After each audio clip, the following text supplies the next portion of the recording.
Welcome, everyone, to another episode of Dissolving the Divide, where we are endeavoring to have hard conversations about subjects that divide people, that create division within us and between us. And we hope to dissolve this divide to bring peace and harmony to our planet.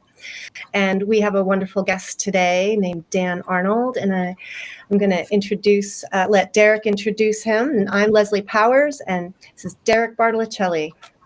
Well, bonjour. Thank you, everyone, for tuning in. This is a really interesting episode with a really interesting gentleman, Daniel. Yeah, and you might have seen him during his coffee rants, or maybe, some tactical chats, which he terms tac chats. He's been doing that series for a while now, and I came across this brother through Corey Andrelit's End of Slavery Summit, which Leslie and I were both on as well. And yeah, he had such an incredible story to tell of, his time with the police force. I think you were on the SWAT team as well, and Marines. Yeah. So yeah, I'm going to pass it off to you and explain all that real briefly as we try to dissolve this interesting divide of this whole man-made authority and a police state that's enforcing it, as opposed to the laws of nature and just eternal principles that everyone can kind of come together and understand and be unified under these common universal laws. But I think, how you doing, brother? Good, man. Thank you for having me. I really appreciate it. I think the divide is a very good way to start it, because as a law enforcement officer, not so much when I was in the Marine Corps because I was younger, but and I've seen a lot of military people get very disenchanted and become, anarchists, but there's not many cops that become anarchists. So I might be an oddity in that. I mean, there's probably a few, but the divide is within yourself when you're in law enforcement. If you have any type, and I know a lot of good guys out there, cops on the departments now that were, they're besides the job they're doing, they're good people, and they hate the job. They can't wait. They're counting the days to get the hell out of that job. So, I when I'm, sending messages to my fellow ex-order followers, I'm trying to do an outreach to them. And you guys probably heard of the German, Night of the Long Knives, right? Where they had to get rid of all the police that were in place in Germany because they wouldn't do, what they got replaced with the SS. Well, I think that's going to happen in this country eventually, because there's too many police that are not wanting to do these extreme things. And I think the divide for most people, for me, and I can see it everywhere, the divide comes within the contradiction that you find in it. And we accept these contradictions, but you end up being at war with yourself over them. So there's a reason why, cops and military end up having so many, unhealthy coping mechanisms, because you just ain't jiving with the reality that you're in. So you want to find this way to live in the moment, and you end up doing it in an unhealthy way. And then when it comes to, cops and military, I think we get so caught in the R complex of our brain that we just stay there. So you can really develop really, bad, unhealthy coping mechanisms, which I talked about in Rise from Darkness. Who are they? But the biggest thing with being an order follower is the contradictions you're going to face within your own department, the people you're going to be fighting with in your own department. It is one of the nastiest, dirtiest jobs I've ever been in. I've been in a lot of them. So, when they say the blue wall of silence, that's complete bullshit. There's more backstabbing in police work than I've ever seen ever. Mm-hmm. I mean, really, it is. Everyone's fighting each other for, what department I was on. It was the federal facility I was at. It was like a big Game of Thrones. Everyone was trying to get promoted. Take less orders, I guess. Hey, Dan, can you share some concrete examples of some of the contradictions, that law enforcement will face on a daily basis, the kind of dilemmas? Yeah. Well, the big one I could tell you with me is they would try and tell you who to enforce what laws with and who not to. Oh. Okay. Situational law enforcement. And it happened on the small federal level that I was on, even though wasn't really all that small. But you could see it being done. You can see the FBI being weaponized. So what they're doing is that the contradictions is they weaponize you. And then when you try to do an investigation into something like patient neglect, like where I was at, or you try and do an investigation into just basically stuff like that, you're getting slapped down. They don't want you to do that. Just do what we tell you to do. Just follow these orders. On this, grand chessboard that they're playing on, it's Right. their game. And, the order followers are, pieces on the chessboard that they feel like they can move around to their will or whatever, I was a terrible order follower. I was terrible. I mean, I was just not good at it at all. I didn't follow orders. I didn't get in trouble, but I didn't follow orders very well. You're a good author, and which I forgot to mention real quick. I'm sorry, in the introduction, you've written several books. Yeah, I wrote 2, Violence and Ego. Actually, I got pictures. I got them right here. Violence and Ego, which was a catharsis of my career in law enforcement. I wrote in 2016. It's got a lot of good self-defense information in there, and how your ego will sometimes get you into problems. Your mouth will get you into problems that you're behind can't cash, and how to avoid that kind of thing. Because I was extra good at talking people down in police work. I didn't want to have to fight with people. And then this is Rise from Darkness. Who are they? And it's funny. That's my daughter's artwork, and it's only 190 DPI, and I wanted it to look like that. And this is the book that I talked about, from spiritual bankruptcy to spiritually awakened. And the funny thing about this book is I talk about my unhealthy coping mechanisms. And when I first started writing in 2018, it was actually, August 5th, 2018, I penned the first words, and 5 crows flew by. I could keep getting all these shamanic, like spirit animal, totems and stuff. And I'm like, wow, I'm supposed to do this. Well, 2 years later, I had only written like 19,000 words. And then the PSYOP broke out. And between May and June, I took it from 19,000 up to 57,000. And I got a lot more exact. Like I was going to just take my unhealthy coping mechanisms and talk about how I got over them in a generic way without getting real exact. And then I was like, well, I think I need to get exact. Like I had a pornography addiction. I needed to put that out on the street for 2 reasons. One, you want to certain addictions. I had to do all this research on myself. I could get no help around here. None. That's a whole story within itself. But I had to put that on the street because Sun Tzu's Art of War says if you're going to be talking out against certain entities, if you got any trash, put it out there. Then they can't use it against you later. So I was like, let me get exact on this. Even though, I think they overdo addictions. My next podcast, I'm gonna get into addictions. They want to say there's process addictions, there's chemical addictions, and I say both are both. So there's a chemical component to any process addiction, and there's a process to any chemical addiction.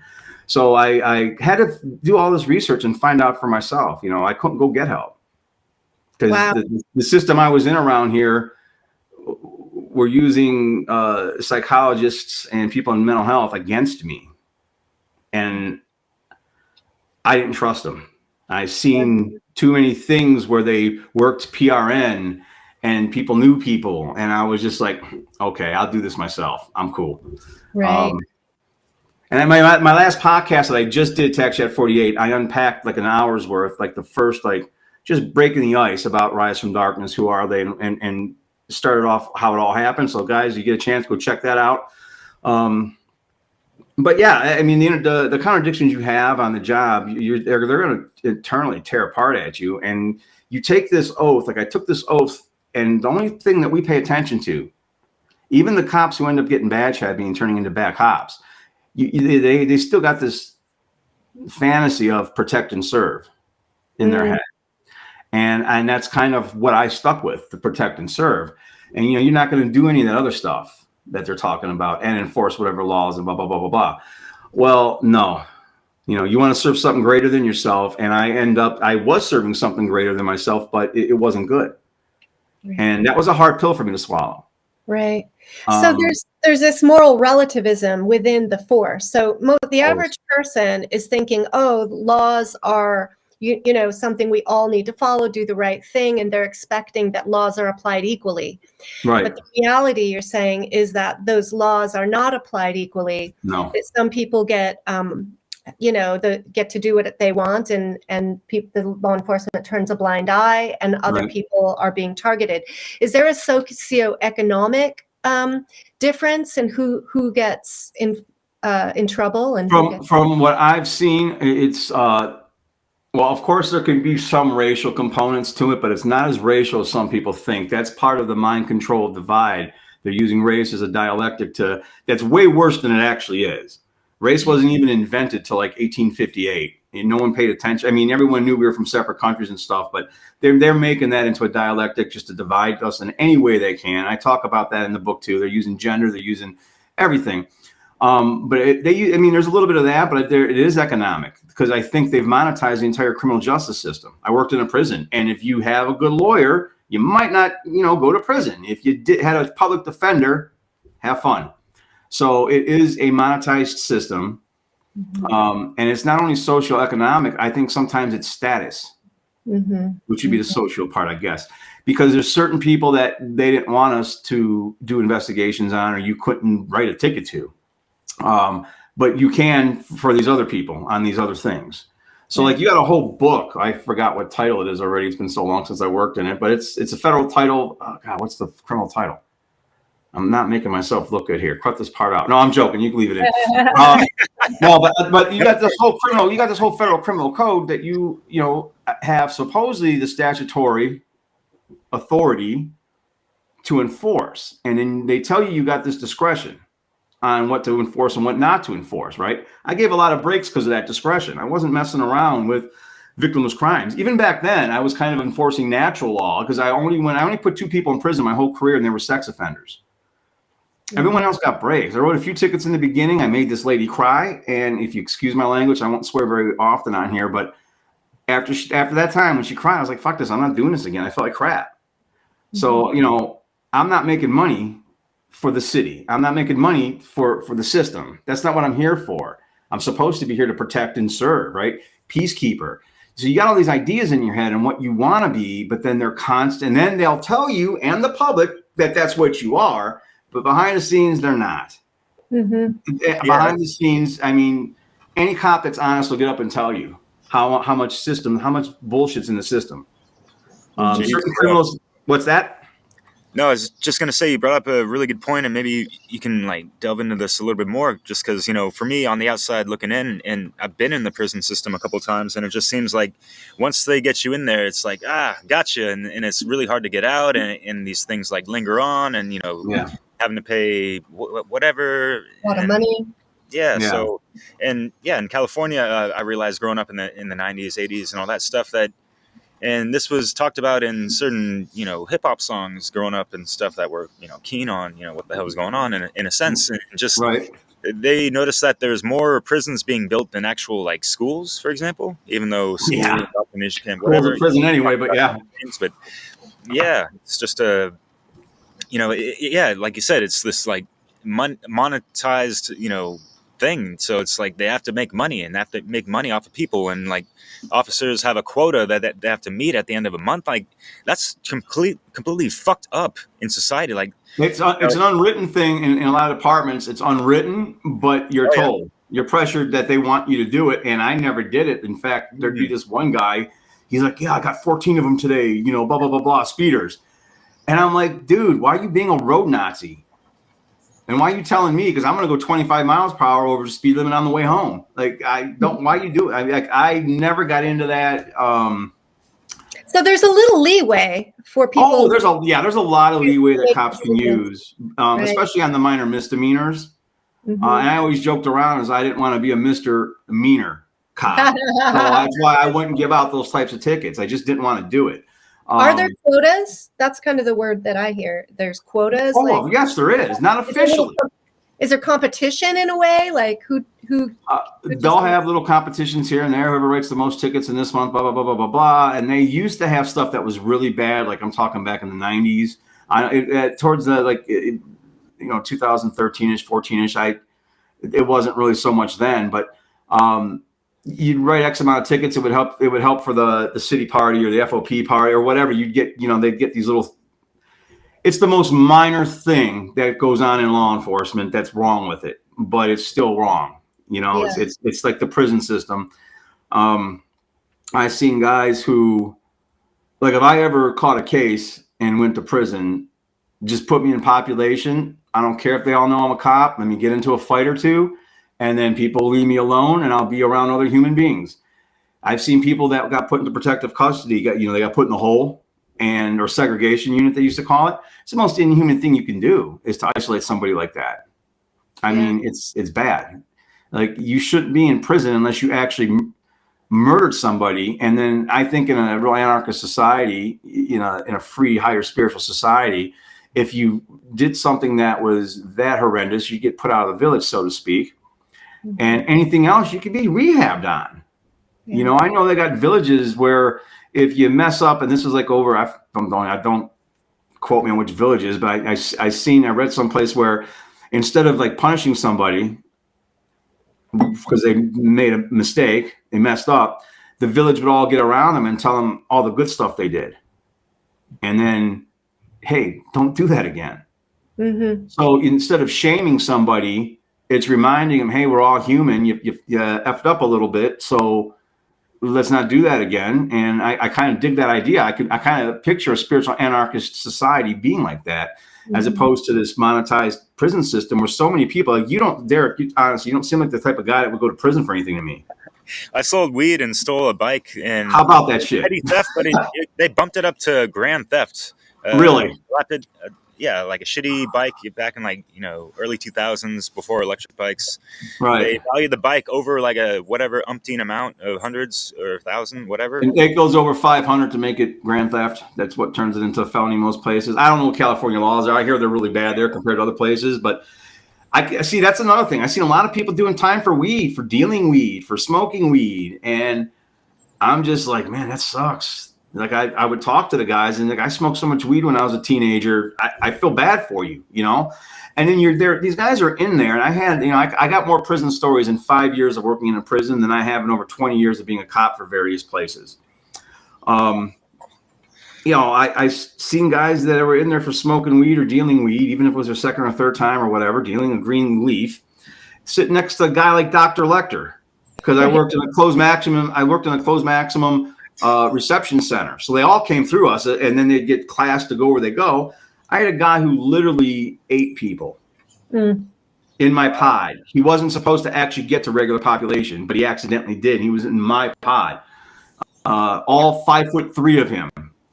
So all these big, huge inmates. You got to pick these big 6'5" built, black dudes, been bitten their whole life. They've been in the system, running up. He's scared as hell about this dude who eats people. And I'm like, no way. And they're like, dude, look it. And they show me the newspaper. And sure enough, they're bringing him out of the newspaper, locked up like Dr. Lecter, face mask and everything. And he's sitting in my pod, 5'3". And so, I wouldn't have a nice talk with him, for his own safety. Stay right there in front of me. Don't move. Don't do nothing. I mean, what else was I going to do? My job in there, and I had a lot of inmates like my pod because I would keep them safe. I would run the pod in a way where I was, firm, fair, and consistent.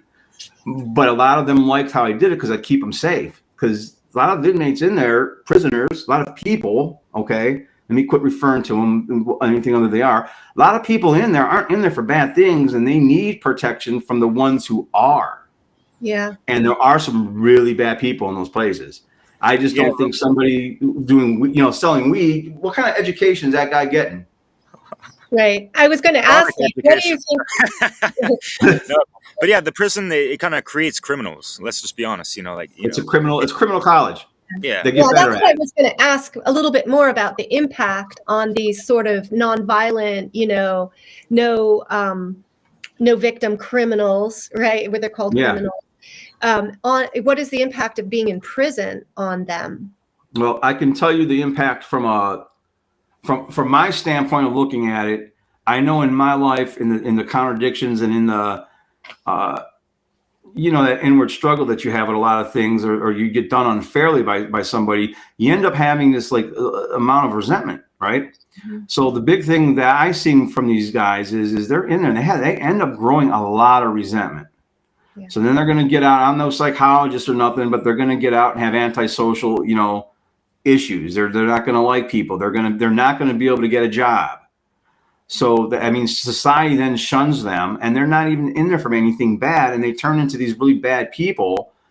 And it's not even their fault. I mean, although I do see some guys to get, a loan, just to rent a room sometimes. Oh, if you have any criminal record, background for fucking everything. Yeah, it's great.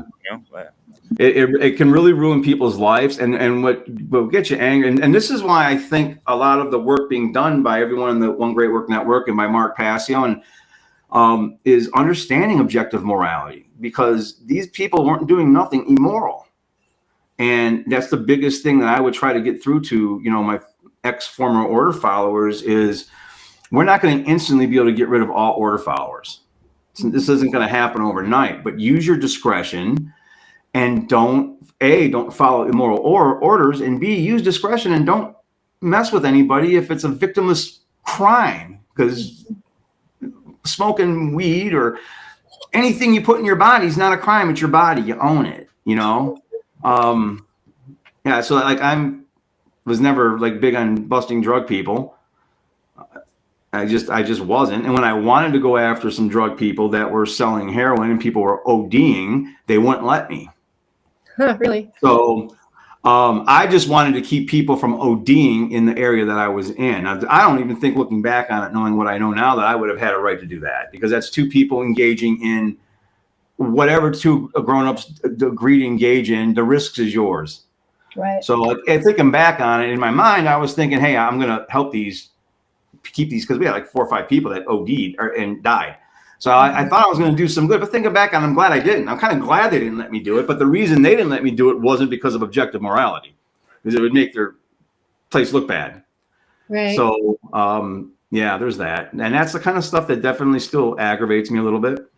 Are there consequences to the officers who don't do what they're told? Is there a threat of consequence? Well, it depends. Like, some of the consequences are just, you're going to get, like, when I would get my employee evaluations, there's only 2 areas I would score excellent on, and everything else would be like, you're just barely making it, dude. You're just barely making it. So I was like just barely making it on everything else, but I was good with public relations and I was good with training. I was a training officer, so of course I was going to be good with that. Everything else, you barely make it. So you're not getting these stellar marks that are going to help with a promotion or anything else, so it can affect you in that way. They can cause all kinds of problems for you, and they do, but there's not a lot they can do legally. Like, you're not going to, but then like me, I was in a situation where I got hurt and they didn't have to help me neither. I had a very contentious workers' comp claim because of it. Right. And I talk about that in the book. I mean, that happens everywhere, to be honest with you. And when you work on a law enforcement department, I can tell you, law enforcement people out there, they probably know this, if they've been hurt. They automatically open up 2 investigations on you. The first one's going to be the administrative investigation. The second one's going to automatically be a criminal fraud investigation, because now you've got certain law enforcement abilities that are doing the investigation that can have access to things that the administrative side can't. Then the administrative side can totally shit all over your 4th Amendment rights because they're not the police. So it's sort of like Facebook is privately owned, but also being used by that's what they do. If they do this, it's fractal. It's like they do the same stuff everywhere. So like when I'm not joking when I say since March of 2020, I've been triggered. Every time I turn something on and see some new PSYOP, I know exactly what I'm probably only been wrong like 2% of the time. And I would like to be wrong all the time as far as all this stuff's concerned. I'd love to be wrong. But I'm seeing. Go ahead, I'm sorry. What did you see in your career that then informed you about what's happening as far as a PSYOP with like 2020 forward? Well, I underwent PSYOPs myself. They followed me around. I was basically gang stalked. They followed me at gyms. They still follow me at gyms once in a while. I'll be looking into a bottle and there's a camera in it. Wow. Oh yeah. I mean, I'm talking real cloak and dagger stuff here. And I went into all that in my book, Rise from Darkness, on different things that they tried to intimidate me. What they try to do is they'll when they're doing these PSYOPs, they'll sensitize you to their presence, because they want to watch how you act. They're wanting to drive you nuts. They're wanting to drive you crazy. I mean, they kept cars parked on my street with cameras in them because I was making them out too fast. I was considered what they would consider a sophisticated target because of my line of work and some of the stuff I did in my line of work. So there was times they probably had up to 10 people on me. Was this after you left or while you were still in? Yeah, this is after I left. And while I was still there partially when I got hurt. And I didn't realize it was going on at first. That's kind of funny. But I mean, that kind of stuff and how they turn on their own and they'll eat their own really fast. That's what I would tell any cop out there. They'll eat you fast. As soon as anything's going to happen to make them look bad in any way or whatever, you're going to cost them, you know. And it's funny how they do it. There's a whole system based on workers' comp fraud. And I wasn't fraudulent. I have my embarrassing injury on video doing nothing heroic, but I was legitimately hurt. And it was a bike crash. And like I said, it's embarrassing on video. And I was going to get my treatment through the facility. The doctor misdiagnosed me. And he also, if I found out later, his license had lapsed. So he wasn't even licensed to be doing medicine. And once that happened, they formed the wagons. And I couldn't understand why they formed them like that. Why they got so, divisive with me. Especially when I was just doing, what I was told to do. I was going to go do. And when I seen all that, I was like, oh, something's going on. Then I found out all this stuff later. So like they would rather have ruined my life than to take a chance on me suing them for a misdiagnosis. And then I ended up retiring later on early anyway with a partial disability, So it's kind of funny because like I think I paid the negative consequential effects of my job in many different ways. And they kind of did too on what they did, because I ended up, what they were afraid of is what I ended up doing, leaving. Right. So there is a deterrent to like outing the corruption. Oh yeah. Right. Yeah, there is. And, well, the fact is that some people will try to out the corrupt. If they're that deep state war, it goes on in inner cities. It goes on in these different places. Like I got a guy that I know. I was going to have him on my podcast. Me and him worked together at one point in time, and he had to go sit on an inmate, and his inmate was on his deathbed. The inmate was from New York. The inmate was, I'll just say, highly connected with certain criminal organizations. He was given a deathbed confession, and this is like the summer 2001. He was like, "Oh yeah, and they're going to be running some planes into the Twin Towers and shit like that." This was said right in front of somebody to me. This is second party information. I wasn't there. I didn't see it. Okay. So don't Clinton me, anybody who watches this. But, his partner said, "Oh, I'm definitely going to write, a report on this." And my dude was like, "I'm not writing nothing on it." So, because when you get up that high, they'll kill you in a heartbeat with certain things. I think they were trying to do that to me too. That's a whole other story, but and this is what I told my friend, well, we're all going to die someday anyway. And look what they're doing in the world. So it really don't matter. You might as well come out and say it. No, at this point, no one's going to believe you, but still, when he told me that X amount of years later, I was like, wow, I lost contact with him for years. So then when he started telling me stuff, I was like, holy cow. And he used to be a chief. So one of the stories he told me when he was a chief is this gray man. Somebody who's dressed in like an overcoat, a hat, they call him gray man, came and delivered, and this was back in like the late 80s, early 90s, delivered a big envelope to him with a bunch of information they wanted him to have now that he was a chief. And it was like Satanists bringing him shit is what it was. Mm-hmm. So like some of the stuff he described to me, and that was, and he said that the ink, every time it gets out in the sun, it's fading. So I'm like, dude, it's like disappearing ink. Are you kidding me? I was like, yeah, like make copies of it or something. I don't know. But there's just a lot of stuff that goes on that, and there's people that were much higher up in law enforcement in many different, ways than I was. And I could just imagine if at my small level and I seen what I seen, I can only imagine what the higher up levels, I remember reading stories and I believe them just because of what I've seen at my level. I believe the stories when you had some DEA officers arrest CIA guys down in South America, and then they're dealing with each other. CIA says, well, you can have this guy and that guy, but you can't have this one because he's national interest. All about drugs. And it was this dude who flew helicopters for him. And he was out in this location because this was on a video that was on YouTube. And I actually went to the video because I read that book.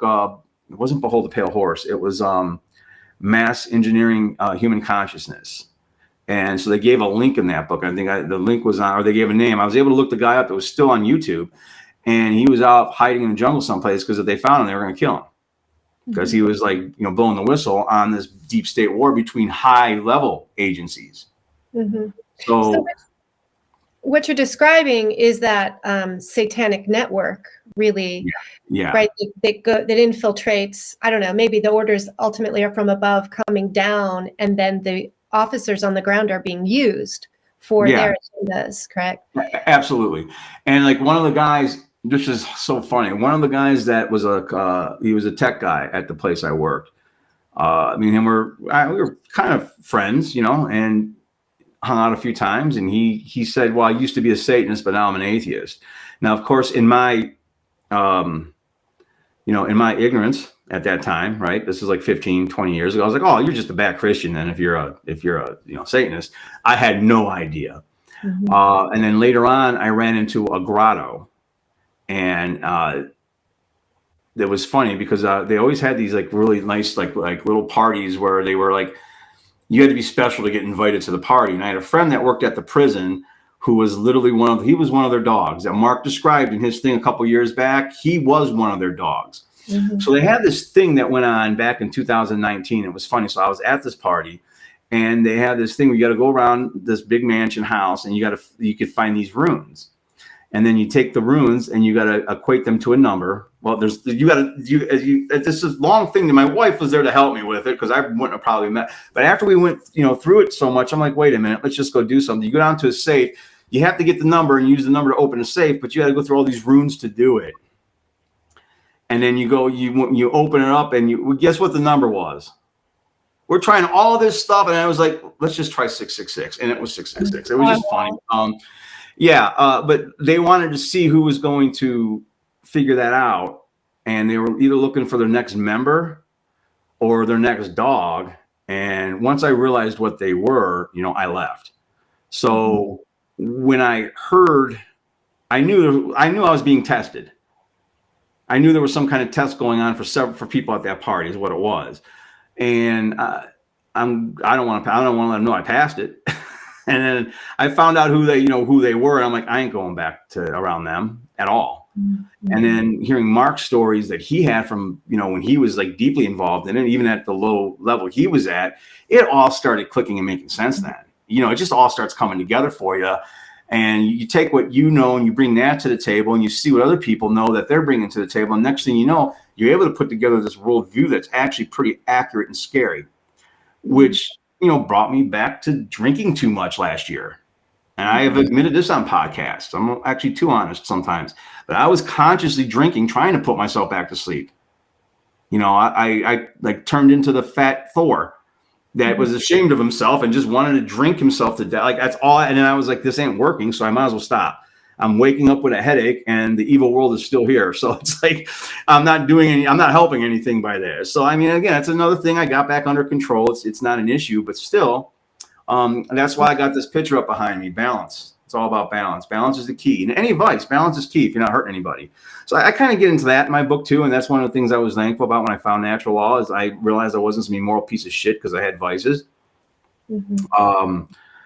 And that's, yeah, I think it's really poignant, your description of your observation of how many people on the force really didn't feel at peace with their jobs and we're dealing with this inner conflict every day. And so for every one or two bad cops that are out there, right? For every one or two bad cops, I mean, like really, really bad.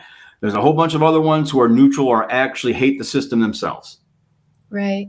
So then it's hard for them to do their job, to be living with this day in, day out. And so you're saying a lot of them end up trying to maybe get some bad habits to sort of run away and hide from that. Yeah, and the sometimes with some of them, especially in some of the bigger cities, you're not going to see their marriages last. It's really pitiful what happens to a lot of these guys in this line of work, because it can be a very dangerous job in itself. And I remember I gave a description of it when someone was asking me, and this is well over a decade ago, what do you think about police work? And I was like, man, the low stress and high pay and general public adoration make it all worth it, dude. Go for it.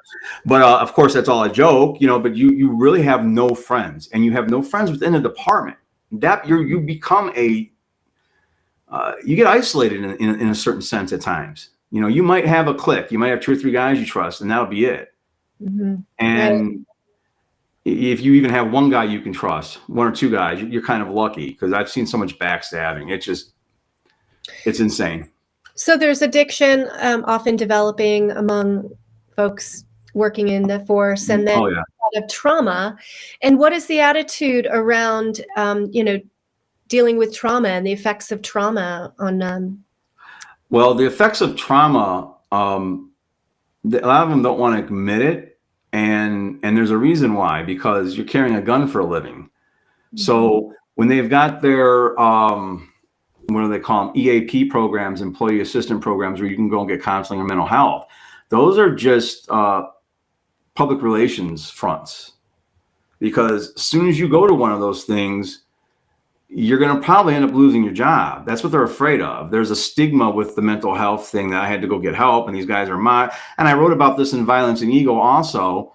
The first responders to the World Trade Center disaster, a lot of them in the debriefings, they had to go get counseling. So you have these really gritty street cops and EMTs that have seen some of the worst shit you can handle, and they were ashamed of themselves because they defecated on themselves because of the extreme adrenaline dump that they had. And I get all into that in Rise from Darkness, what an adrenaline dump actually physiologically is, what happens, and I break it down between men and women, because men and women have different forms of adrenaline at different times. And, I can go into any of that too, but they were ashamed of themselves because they're like, I can't do this job anymore, because look what happened to me. I shouldn't have happened. It's like, dude, you just seen one of the most extreme things. They had to say, no, you're normal. If that didn't happen, you're probably a sociopath.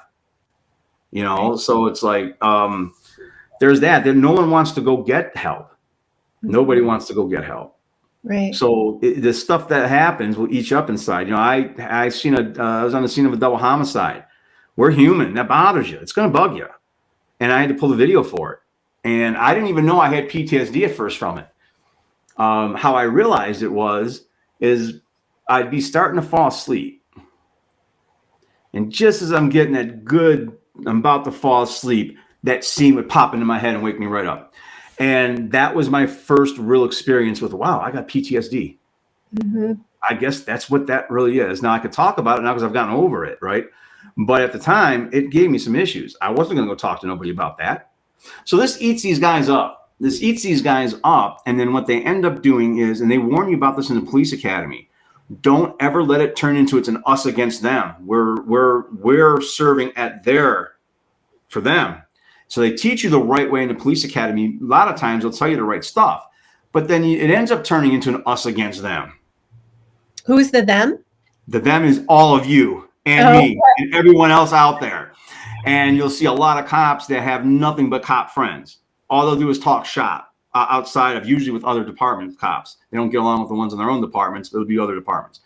I didn't hang out with cops when I was off duty. Mm-hmm. I mean, I'm one of the rare people who didn't. All my friends were, I didn't want to hang out with cops off duty. I really hated the fucking job. Excuse my language. I wasn't a good order follower, man. I just wasn't. I never got in trouble though. And that's something that I'd say too. I didn't leave like I was in trouble. I quit on my own, September 12th, 2015. And my last evaluation is all okay. It wasn't like I was in any trouble or anything. I wasn't a good order follower. I was always getting in trouble for not doing what they would tell me to do. I would just gaff them off and wouldn't do it.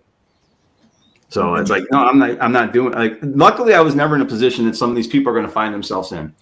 Because I was telling a friend of mine who works locally, real soon, you police officers out there are going to find yourself operating in a spectrum of decision making that you're going to have. And that spectrum is going to be bad to worse.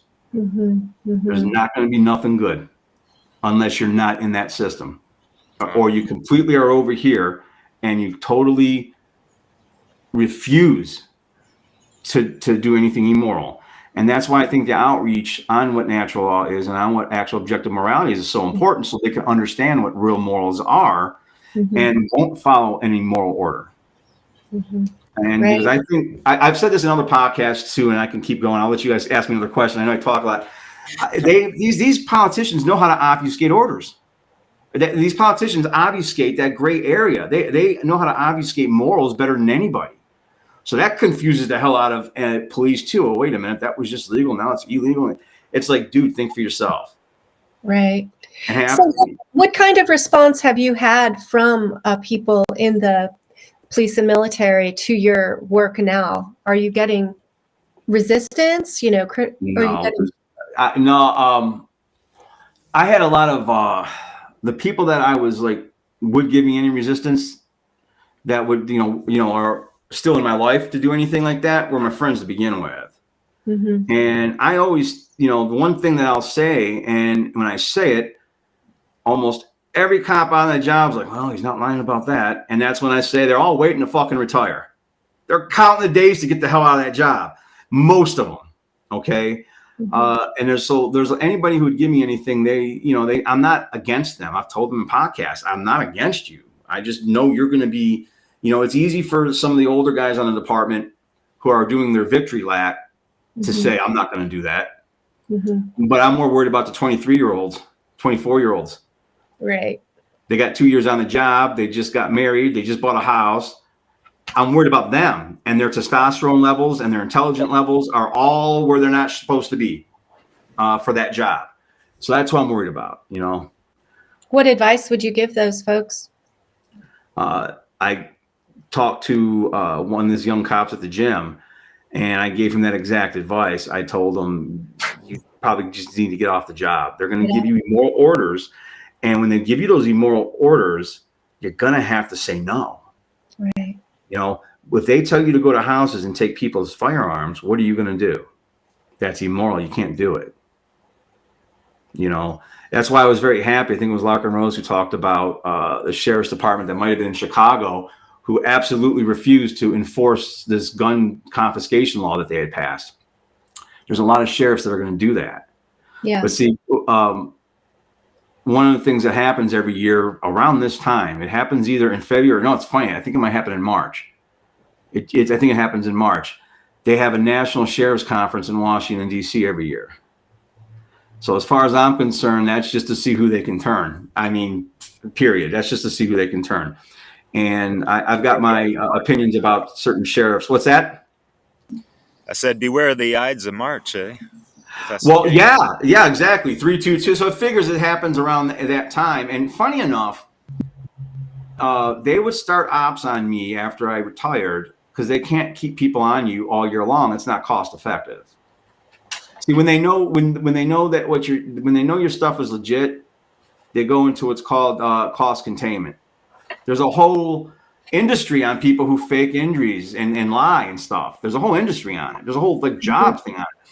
But when they know your stuff's legit, they automatically go into cost containment. So they can't stay on you all year long. But I started to notice a pattern over about 2-3 years. It didn't take me long. Hell, I got animals talking to me, right? I've talked about how I get, animals like whatever. Not like Dr. Doolittle or anything, but it was not hard for me to, it was not hard for me to notice a pattern that every March they would start an op, and the op would get real heavy in April, and then it would go away. And then every September they would start one and would get real heavy in October. And when I say that, I just mean surveillance. So it was really hard for them to do surveillance on me. So at first what they would do is they try to sensitize you to their presence by having goofball people act peculiar in these gyms or anywhere they're going. So you're like, you notice them. And then later on, they put people there that would belong there, but I'm still making them. So you know how many people have headphones Mm-hmm. with cameras in them. Wow. And have little bottles that they'll have with, you know how many video they probably have of me doing this. I mean, they probably got more video of me doing that than anything else, because I didn't never lie about anything. So I haven't stopped what I'm doing as far as, you know, going to the gym. I'm only 40% bad. That's not half bad, you know, as far as being 40%, you know, hurt or whatever. And again, my injury almost killed me in 2017. Mm-hmm. You know, I had a real come to Jesus moment after that, so to speak. The spiritual awakening, you know, the second really tough night of the soul happened in 2017, when I nearly died because what they were giving me to take away the back pain, which was intractable. I couldn't walk. I was paralyzed. Wow. And I talked about that in the last podcast I just did. I was in there for 8 days and 7 nights. Mm-hmm. And yeah, I couldn't walk. It was bad. So they're giving me Dilaudid every 3 to 4 hours. They're shooting me up with all this stuff, and my breath was giving out. My lungs were collapsing. And I remember all I kept thinking during this time frame was, I remember feeling this over sense of love. There was a sense of love that it was like, wow. And my eyes were closed, and I can see like my aura right beneath my skin. And it was like a real thin silver aura, but my eyes were closed. But I was so weak. It was so small. I just felt so weak. And I remember thinking to myself, like, I never regretted anything I did. I was thinking of how much I regretted having such a petty ego, or how much I regretted, like, I didn't do this, I didn't do that. And I was telling this young man this, and he asked, did you ever regret love? And I answered him without, you know, hesitation. No, I regretted not loving more. But I'm also an asshole. So I kind of run the gambit. You know, I'm a firearms instructor. I'm a yoga instructor. I remember telling Locker and Rose that, and he was like, how about that? Because you're a regular person who does whatever you want to do. I was like, yeah. Because normally, you know, yoga instructors that I know are woo-woo left wing, and NRA firearms instructors are Tea Party right wing.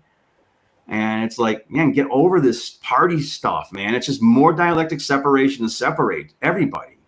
Yeah. So, I mean, if anything, talking to you guys has been kind of therapeutic for me, but it just goes to show the conflict right inside. Right.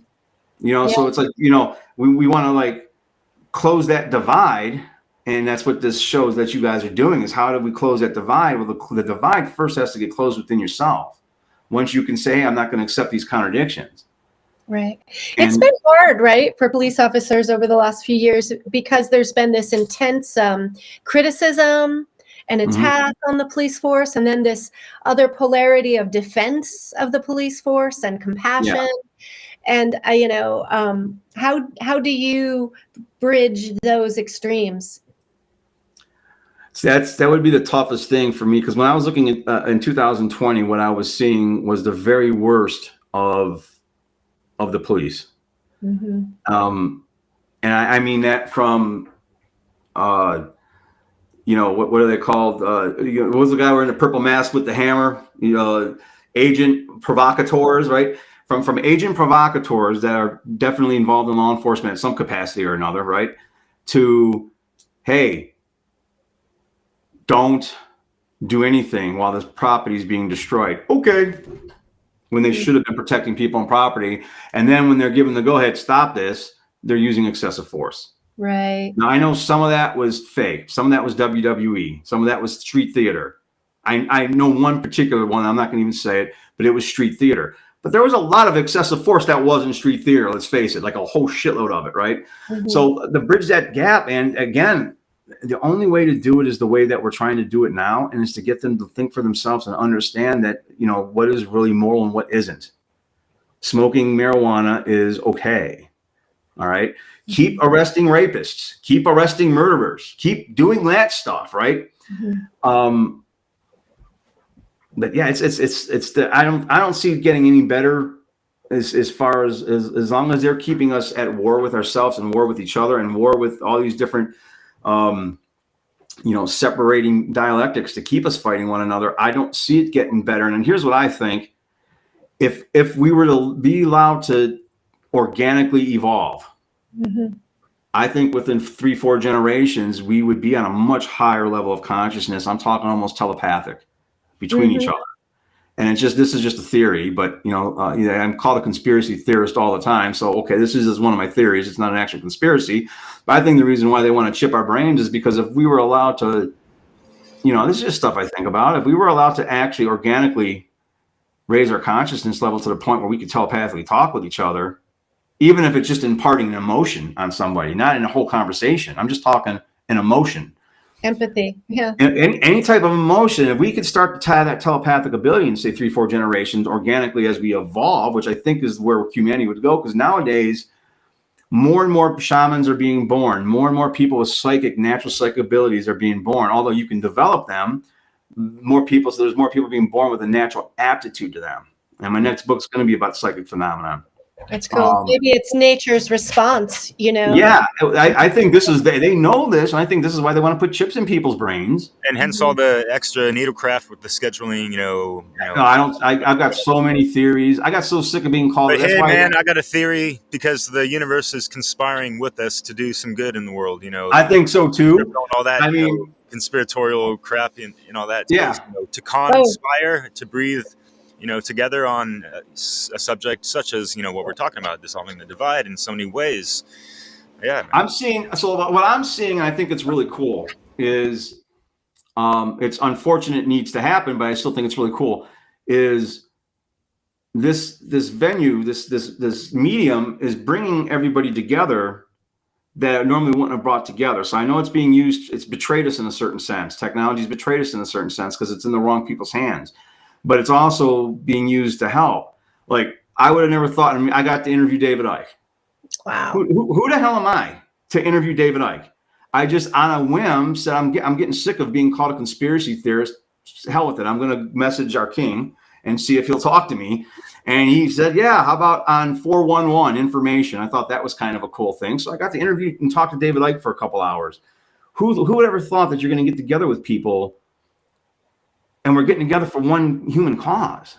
We're getting together for good, of all different backgrounds, colors, races. I mean, I've gotten friends now on Facebook from all over the world now.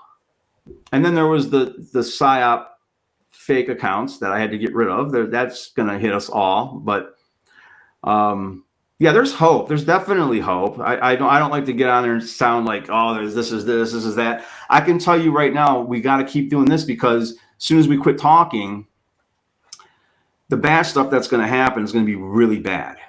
And I thought you were in France, Derek, for some reason. I didn't know you're on the West Coast. Maybe you want to be? I spent 13 years over there, but I'm over, in America. Well, then you're in America, you're okay. But America's the last country that's okay, because we're well armed. Real quick, man, what I've noticed with the difference between the police over there in France and over here is that, over there, first of all, over here, growing up, I always felt like, the police force is has this intimidating, aura about it, and right.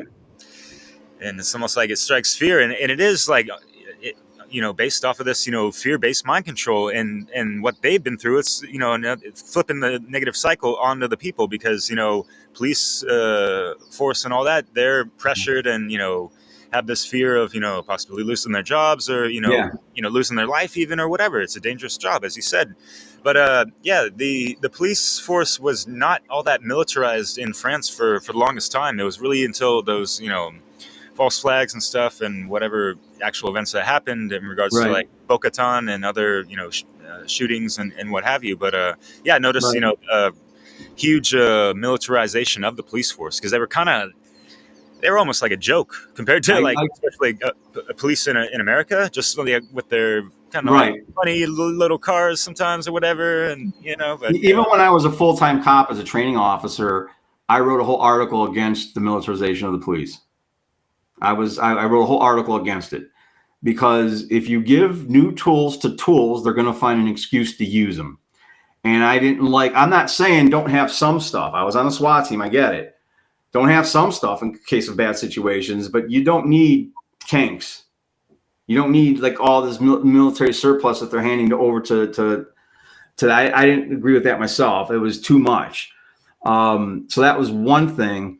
The other thing that I think with police here in this country, and this is from my own childhood, is it is generational. So imagine you are 5 or 6 years old and you're with your dad. And this was when I was with my real father. And you look at your dad as the strongest, mightiest superhero in the world. Then all of a sudden you're driving in the van with him or whatever, the car, and he's like, sit down, don't act up. There's the police. Wait a minute. Why is Superman here afraid of them? So next thing you know, as you grow, I mean, there was a time when I was a teenager and I got I got a pretty good ass whooping by him. That's a whole other story too. And I put that story in Rise from in Violence and Ego. And at the time I was like, well, if I can't beat him, I might as well join him. So generationally, you've got your parents, people that you look up to. Don't be afraid of the police. Yeah. So it automatically makes you think, well, I guess I got to be them then. Right. And then you go through school. And you get all this other stuff. So there's a contradiction right there in why someone wants to become a cop. I wanted to protect and serve, but I also, hey, look at me. My superheroes were afraid of cops, right? So I'm not saying cops don't do good things. There was a lot of cops running into the World Trade Center, had no clue that it was their own country allowing the shit to happen, who knew they probably weren't going to come out, along with firemen and EMTs. There are cops that will do heroic things. But then when they're told to stand down, like in the PSYOP in Texas, they stand down. Like I couldn't stand down if kids are being shot.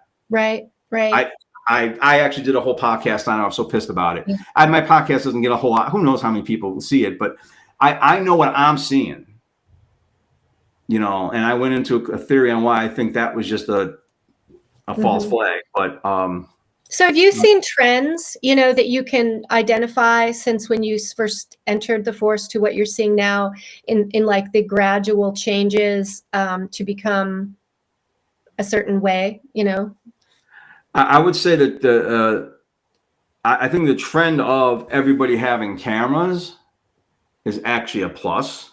Okay, because you act a lot better when you're on camera the whole time. Right. So that's a good trend that I see. But the bad trend that will come out of that is cops end up being a lot more sneakier. So, for instance, I forgot her name in California. She's giving those cops hell. She's one of my friends on Facebook. Patty or for the closing the beach. Oh yeah, I forget her name. Oh my God, I can't believe it. I feel so bad if she watches this. Oh my God, I can't. But I commented on one of her things because she was talking to the canine unit. Okay, and I pointed right out to her where the canine officer gave the message to his dog to start barking so he can get out of that conversation. So they get sneakier. So that dog's got his eyes on that situation the whole time. So like if she would have started beating that cop up, that dog would have immediately responded. That's how he's trained to do. But until then, he's just going to sit there. So the guy pressed the button. I watched him press it. You press that button, it sends a signal into the dog. It serves as a preparatory command, like in the Marine Corps doing marching drill. Marching drills and the things they have you do in the military, that's just to develop instant obedience to orders. That's all that is. So that dog heard that preparatory command. Now he's on him. The next nonverbal thing that officer does is going to dictate what the dog does. And the officer... Watch the video. The officer, and she'll know which one I'm talking about. The officer then looked at his watch, and the dog starts barking. That means I've been here long enough. Can you bark? So I got to go take care of my dog. So I think there's a trend where cops get a little, sneakier in that sense. Maybe if there's anything more trendier or more darker than that, I'm not with the departments that I've been gone for so long. I don't know. I'm out of it. I look at it with the same type of contradictions everyone else looks at it, like, oh God, why are you doing that? No, here's what I can tell people. Cops are afraid of cops too.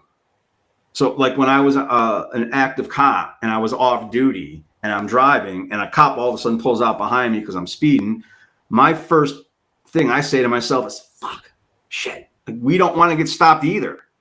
So cops are afraid of cops. I've watched cops on the side of the roads get into fights. I mean, I don't know. Wow, I had no idea, man. Oh yeah, there's videos you can pull up on YouTube of like there was this county sheriff and this city cop getting into a fight. They're on duty and got right into a fight. It was like, wow, that's all right. I'm glad y'all didn't shoot each other or anything, but Damn. Can I ask you a question real quick? Because, Sure. you know, the television programming has so many Tells flavors and tells different lies to types. your vision. Yeah. And there's one, programming in regards to, like praising certain types of order followers, whether it be, there's so many cop TV shows and series and all that stuff. And like same with like the medical Yeah. hospital folks. And now there's like, fire department and all that stuff. I'm not saying there's something super wrong with all that, but I've noticed there's, it's almost this like programming to glorify, like for the police series, for example, and yeah, there's like the show like Cops or whatever, or Reno Right. 911. That kind of makes silliness of these things. Same with Right. Scrubs for the medical stuff, but you know what I mean. Like it just seems like people that watch this stuff, they're thinking like, oh, these cops are like superheroes sometimes, or this and that, or like the what NCIS or whatever Yeah. that Yeah. thing, or like NCIC. forensics and all this stuff, and like they get it like, and they make it seem like okay, there's going to be like a packs of people looking, always day in day out searching for like a one missing person, that kind of stuff, and Yeah. people have such an obscure idea of what it actually is on a day to day basis, in the law force, in a sense. You know what I mean? Right. I couldn't watch cop shows. They would disgust me. And I used to get on my wife. I used to get on my wife about this because she's in the medical profession. And I couldn't understand how she would watch ER because I had worked, security police at different hospitals and stuff. So I'd worked at hospitals too. And I'm like, I couldn't watch ER. That disgusted me also. I was like, none of this shit is, how do you even watch this? Like I would ask, I was like, is this your fantasy on how you wish it was? So, because there's some pretty, I couldn't watch it. It's complete BS, but I think it's mind controlling to make everyone think. Like again, I grew up, and I joke about it, but I grew up to watching G.I. Joe. Mm-hmm.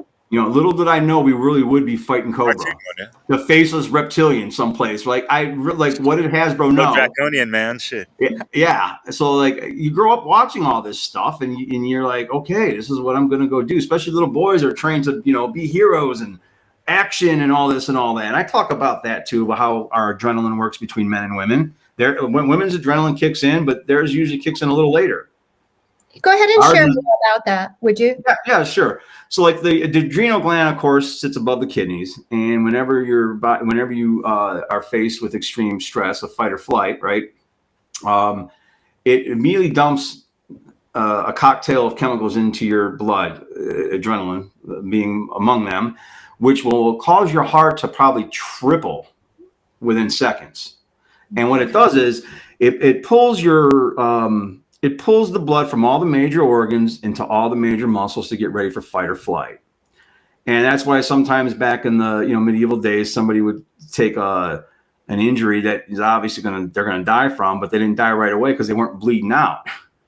The organs aren't full of blood at that point in time, and the brain is an organ. So this is why when we have an adrenaline dump, we're gonna have time dilation. We're gonna have extreme audio and visual exclusion. Our vision is going to narrow to about 30%. We're going to intensely focus on that threat. Things are going to slow down, and you're not going to have no fine motor skills. All you're going to be left with is gross motor skills, which is why repetition and training is so important.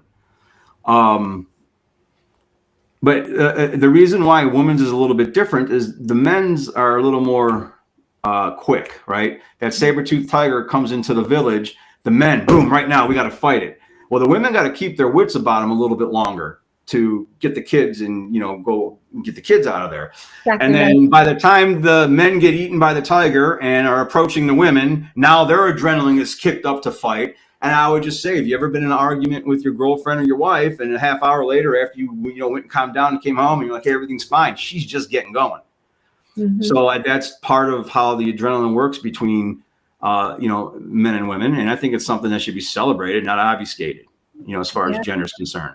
So, I put all that in the book, and I give some, in my first book, Violence and Ego, some examples of times I was really adrenalized and got lucky. Like, you want to talk about adrenaline, take a key and try putting it into a lock to unlock a door when someone's getting beat up really bad on the inside and screaming for help and blood's everywhere, and you know you're about to get into a fight besides having to help somebody.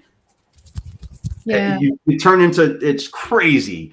Even when you're trained, I can talk about all that too. Like the R complex of the brain deals with the, fight, flight, fornicate, food, right? There's a fifth F, that's freeze.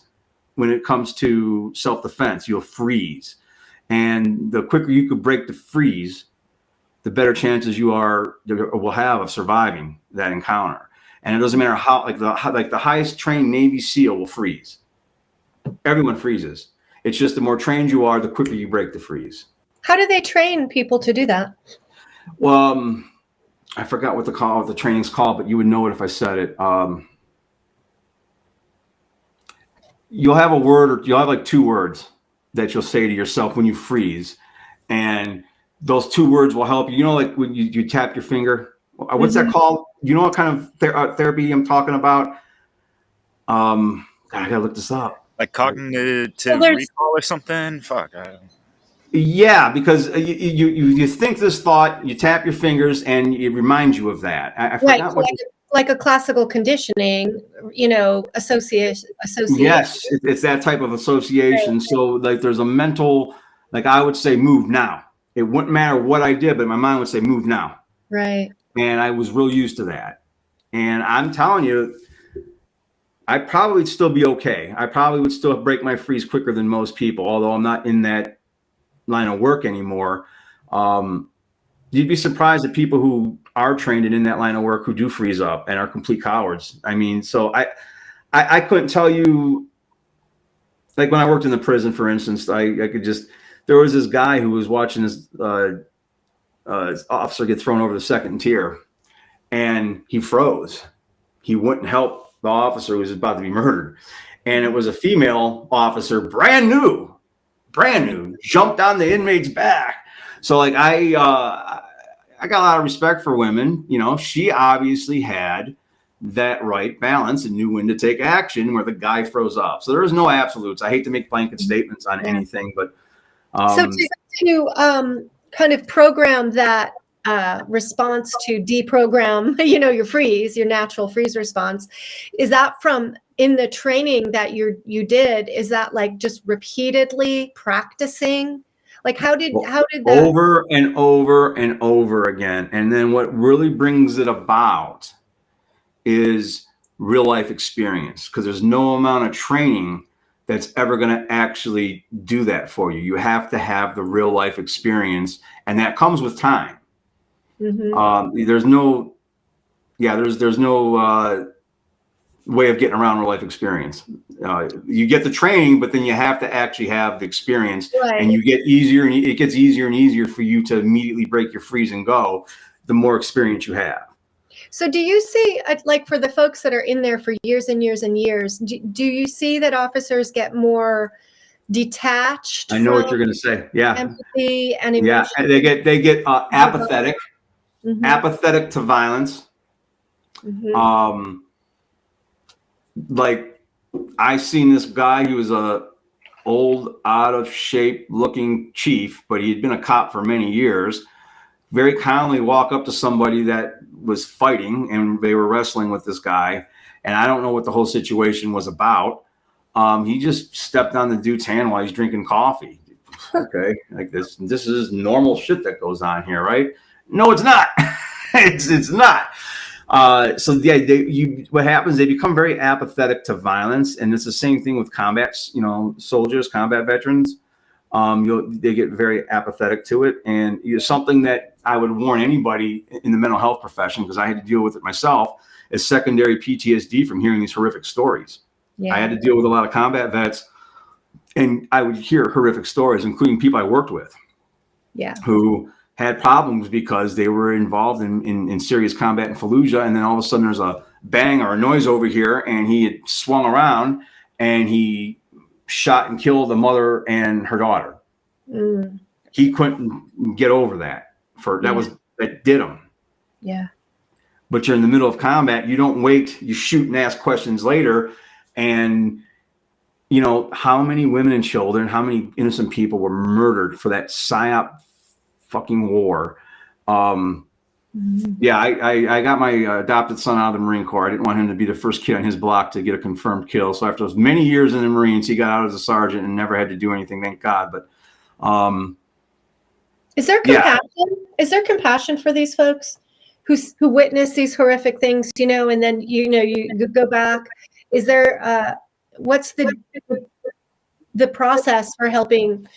Well, there are gems. Okay, I know you're involved as a counselor, like in the the mental health profession. There's people out there that I would say that are like you. They're gems. They really try to help, but there's a lot of callous people out there also. So like one of the main problems that I see, and I just talked about this on Tech Chat 48, is people that would go into the psych ER that are having these issues. So they'd go into the psych ER. Well, the first thing that's happening to them is they're getting strip searched for staff safety. That's kind of dehumanizing. So they're not really in a good mood after that. Then they're asked this battery of questions, and then they have to go sit down, and they've got like questions they might want to call somebody or whatever. And then the nurses that they'll deal with in there, a lot of times those nurses will be mean to them on purpose just to trigger them so they can page a doctor, and we need to get this guy a cocktail. He's acting out. Yeah. So there was a lot of times, and that's one of the investigations I was doing that wasn't liked, because I was going to be the one to have to talk the guy down, or maybe have to wrestle with the dude. And I didn't want to do that, and I know they were doing that on purpose. I know that because when I was in a psych ER, one of them tried to do it to me, and she couldn't. And it was just funny. I was able to. I had her laughing at herself at the absurdity of what she was trying to tell me. Of what I was complaining about. And I don't even know if I put that in my book. I might keep that one to myself. But either way, I already knew the joke. I already knew what it was all about. I've watched them try to trigger people on purpose just to give them the cocktail. Then they're going to be asleep for most of that person's shift. That's not giving care. Right. No. And after they've dealt with that treatment and they get with a clinician, well, how do you think they're going to act with this doctor? So there's a lot of bad. There's good though. There's gems. I'm not saying there isn't. There are real good, caring gems out there, but there's a lot of bad in between. It's the whole gambit of humanity, man. It's a melting pot of humanity. Jeez. And you go back to the station, and I bet they act like nothing happened, right? It's not like people talk about those things much, is it? Well, when they start talking about them, they talk about them in a way where, again, that apathy is just there. The desensitization. You get desensitized. Yeah, you get desensitized to the violence. You get desensitized to all of it. So then what ends up happening is you become desensitized yourself to committing violence. Right. But this is all human behaviors that we can turn around within ourselves if we can actually take a deep look inside ourselves and say, hey, I was wrong. I was fucked up. Yeah. And if you're involved in that, that's what you need to do when you got those contradictions going on. If you have them and you can identify them, and I think a lot of cops out there can. There's a lot of good cops out there. These are people and military. I want them on our side in the upcoming apocalypse. Right. We need their help, and hopefully we get it, because they're doing the best they can to divide the entire world up. And what I would tell people is this: I had to tell a friend this, who was he was a Trumper, and he was but he also was saying, he could tell that this is definitely a psyop of a pandemic or whatever, and he knows that the stuff going on with the vaccines isn't just pharmaceutical companies. There's something else to it. It's not just about money. There's something else going on. And I had to just say to him, after he told me his Trumper stuff, I was like, dude, you're completely wrong about Trump. It's either all a conspiracy or none of it is. Take a look at how all the governments of the world work together to lock the entire world down. It's either all conspiracy or none of it is. Now he's no longer, now he's an anarchist. So like now I'm converting people to anarchism. And it's funny because on my website, I had to take my anarchy symbol down. The same symbol you got up on here. I used to have it on the website, and I still have it on podcast things, but it was on my main page. I was getting a 50% bounce rate. You know how you can check your stats. And 50% bounce rate, they'd see that and they'd leave. And it's like, oh, maybe I should put this, like, it stands for Avengers. Stay on the site, kind of. But yeah, so I took. Should we just, folks listening, sometimes they don't have a true sense of the true definition of anarchy. Just means like no rulers, no masters, Right. under the laws of natural law, cosmic law, Right. that kind of stuff. Under the creator's law, like God with a capital G, however you want to put it, those laws were already put into effect. And I like how I like how it gets broken down. It's just like, magnetism or gravity. You can't see it, but it's there. And I've seen it at work in my life and people around me's life with the karma that they face and the karma that I faced. Mm-hmm. Like when I was in the psyche art, you guys are probably of the age group. I'm guessing that you probably remember this TV show called Tales from the Crypt. Mm-hmm, mm-hmm. The whole concept of the show is, you end up, it's whatever you were doing ends up happening to you. That was me in the psyche art. Like literally, I'm like, oh my God. So if that's not cosmic law saying, Dan, get out of this shit, I don't know what is. Mm-hmm. And I started experiencing a lot of supernatural phenomenon that I now call simply natural. That some people won't believe, but it was these things that I started to experience that set me into researching. And it was research that brought me up, across Hermetic principles and some other people, and then brought me to Mark's work. And, you need a wide eclectic, variety of research. I get that. But Mark gives a wide eclectic variety of research because he gives you every rabbit hole that he's ever been in. And he gives you all these books to read and all these other researches you can go check out. You can cross-reference stuff just based on his stuff. Yeah. So Mark Passio, What on Earth is Happening? Yeah. I've turned a lot of people onto his website. So it's... You saw his presentation, on the subject of, order followers, police force and all that, his presentation of, the unsacred masculine and the order following and how that's just, it's inverted, the sacred masculine protects, that kind of principle and all that stuff. And how there's so much occult mockery, going back to there is. The police hats they have or the checkered stuff or the inverted pentagrams and all that stuff. And also, I wanted to ask you also because, there's a lot of Freemason symbols on a lot of police badges. And I thought, it was interesting hearing you say that some police officers are kind of afraid of other police officers. I thought they were like, a lot of them were in the same gang in a sense. And so I had dark Masons that were gang stalking me at the orders of their masters, and fuck them. I'll just leave it at that. I actually talked into my phone because I know I was being listened to, and they stopped. It was kind of funny. Anyway, yeah, I was at outside of a Mason lodge up in Georgia, and they had their symbol was an inverted pentagram, and it usually isn't. So I know that was definitely a dark lodge. And then something that I put on one of my podcasts is I had never noticed it before, but I looked at the Congressional Medal of Honor, the highest military award you can get, and the Medal of Valor in police work. Both of those are inverted pentagrams. So I can tell you, I ran into Mark's work in February or March of 2019. Absolutely in love with his work until about July when I came across Cosmic Abandonment, and then I hated the dude for about a day. No, I mean, I was in complete, because I had never heard him talk up to that point. I only had a half a year of listening to him, going through his podcast. What I'm happy about is when I started picking him up at episode 200, I was like, let me go back to 190 at least. And then around 205, 206, I'm like, let me go back to number one. So I was keeping up while I was also doing the beginning episodes before I ever heard him even say, go back to the beginning. I had never heard him say that. So I was glad that I was already en route I was already doing that. But Cosmic Abandonment was a real punch in the mouth. And then I had to sit there with myself for a little bit and, and it was funny because I was actually still a commissioned officer at that time. I just wasn't working. I was given a choice to come back and I didn't. And I was still given that choice in 2020 and I didn't. Okay. As of 2020, I still had a badge in my wallet. So here's a funny story I'll tell. I get to Florida, and just when you get inside Florida, about 3 miles inside Florida, they have a checkpoint all of a sudden. You're being filtered into this checkpoints with me and my daughter.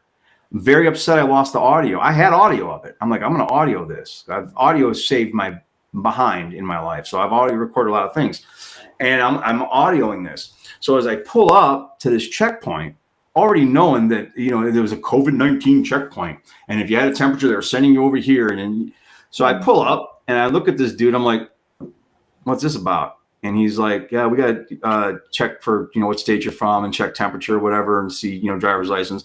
So I showed him my driver's license. He's seen my badge. He's like, oh, okay, you can go. You're good. And then I get up to the second, guy, and he starts to stop me. And the guy back there yells, no, he's good. Let him go. He's good. So I'm sitting there after all this. You can hear this on the audio. Unfortunately, the phone got messed up. I lost the audio, but I'm sitting there saying into this, oh, we know this is definitely about a virus. My badge magically saved me from this virus. They just let me go through. I guess I'm immune to it. So literally, get the F out of here about the science. Like, that's why I get angry about it. Yeah, I mean, like, it's just, I forgot what the original question was, but that's a story that just came to my mind that just happened. Well, I was talking about, cosmic culpability. So everything he said about, you want someone to be proud of you. You were an abused kid or this or that. And then you get into this line of work. Everything he said about us is true. Every single thing. And I was just like, that was like, I happened to admit that to myself. Like, holy shit, he's the abandonment issues. Yeah, no shit. That's it. So you're looking for the surrogate parent to be proud of you doing some kind of job. And so that was a hard pill for me to swallow, that I was actually involved in wrong employment, no matter how good of a job I tried to do. And that's why I'm doing this now. I'm still trying to follow that part of the oath that just says protect and serve. And that's it. So I don't know that we've been on here a while. Wow, this is cool. Hour and 20 minutes. Is there any other questions you guys want to ask me? Because I can keep going. Yes. I want to go back to so the whole system's messed up. It's like we're living in a debt-based society with this monetization on everything, including the prisons and the police and all that stuff. Right. What we're looking to do with anarchy or voluntarism or abolitionism. Yes. It's like rebuilding a hermetically sealed society in a sense, and how to heal all the collective trauma and all these things, and visualizing alternatives to prisons, like you said, in some of these villages. And I've heard stories and just ideas of that nature as well, and like it can be something that's completely different than what we have, and make a transition, although it just seems really tough because it is kind of like this Gordian knot where there's so much intertwined entanglement of so many things, so many factors. I mean, like the cartels and whatever else in cahoots with what police force and all this stuff, and the chain of commands and all these things. But I like the idea of just like the good old-fashioned militia. The intentions are pure. It's on a voluntary basis pretty much. Right. And it's for all the right reasons. And there's no meeting any kind of fucking quota or any kind of stuff. Right. It's just holding down the fort. Ain't looking for trouble. Just making sure. But you're there to actually protect if you have to, right? And I like a lot of Larkin Rose's analogies on all that. You figure a lot of the drug cartels wouldn't even exist if drugs were just legal. Do whatever the hell you want. So there's a lot of violent crimes that exist because of man-made authority that wouldn't be there if there wasn't some law on it, right? Yeah. And I think anybody with any kind of common sense can come to that conclusion. I mean, a lot of cops can even probably come to that conclusion. I want to go in the direction of alternatives. And there was a guy I heard of, I think he's out of Chicago. I think his name is Brown, where he created like an alternative force that's not government sanctioned. I heard of it.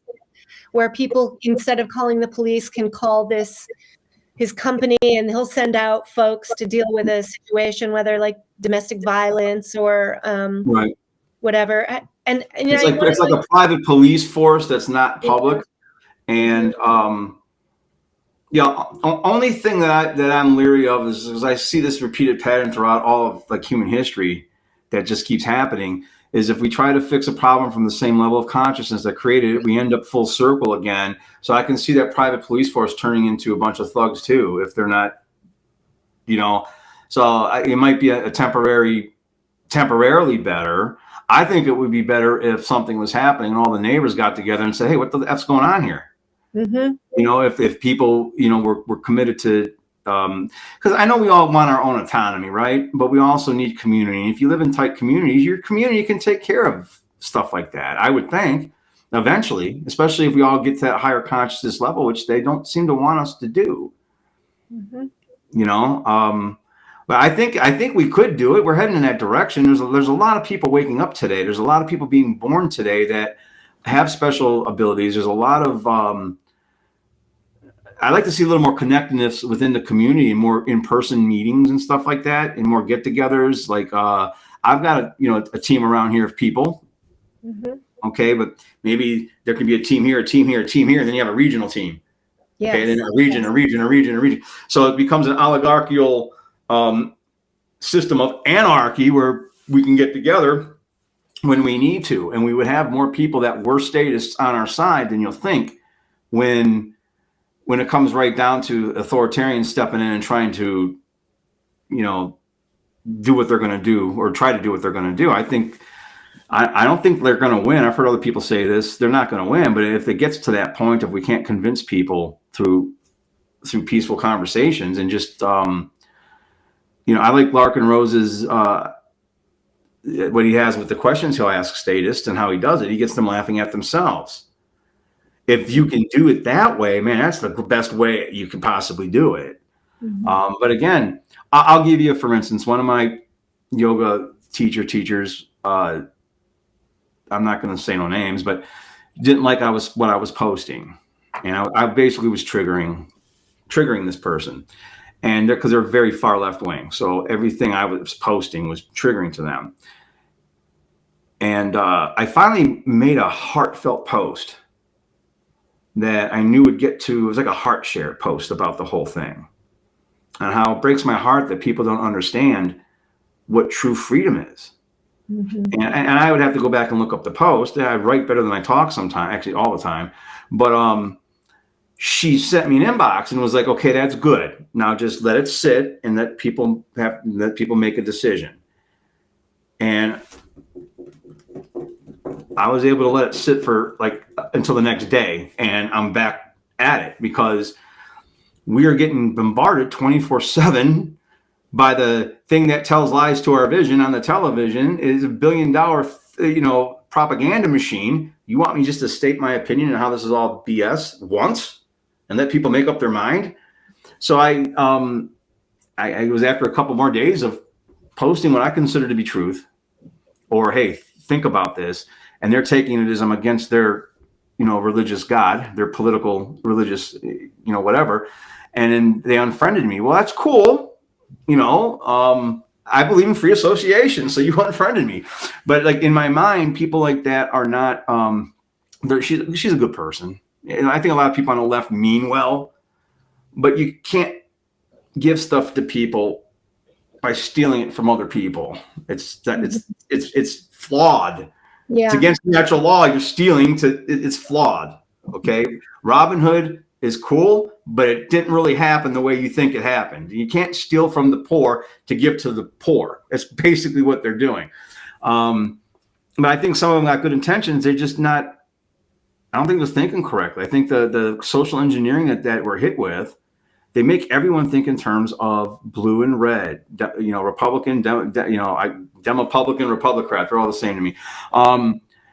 So like, as long as people keep thinking like that, we got to try to, that's the divide. I think that's the most serious divide right now and for this country, because that's going to be the divide that will cause a civil war. Yeah, I was thinking about that real quick when you were talking about, getting these, little neighborhood meetings together. And I'm like visualizing that around here in this, majority liberal, leftist, whatever. So, like to find some kind of common ground where, because it's so polarized. Like it doesn't seem like Democrats want to hang out with any kind of Republicans almost. It's just like that bad. So like for them to find some kind of commonality where it's that fucking important, kind of just like protecting the neighborhood and something like that's a real important thing. Like hey, we're gonna, the 4 minutes to like give for protection right here in the physical now. We're not going to talk about anxiety-ridden things that are in the future and fearful and aren't right in front of us, and we're not going to be depressed about what's already happened in the past. But we're going to form this just for protection now, because bad stuff can happen. And talk with kid gloves. I think the way to talk to some of these people is stay away from politics. Politics isn't the answer. Like, we're going to protect each other. We don't need a political solution to this. We need a human solution where we protect one another. Yes. And I think if that, that would be the only way I could think of in your area, because you guys, we call it Chinafornia. It's bad. It's not bad in this state, but it's bad over there. What's that? It's also called California, if you will. Okay, yeah, okay. California. I'm a little luckier up north, where there's still people who recognize, their rights a bit more. Good. But yeah, scary, because the city folk are infiltrating and buying out the land and the houses and getting into positions of power. So we're not going to I rent from a nice place. I'm very lucky to be where I'm at. But it's a leasing company. So a lot of these leasing companies are buying up homes left and right. Mm-hmm. And the thing that I think about in the future is, well, you're going to have to be kicked out of this house if you can't show us you've been, Oh, right. Different identification requirements. Yeah. So I think about that, and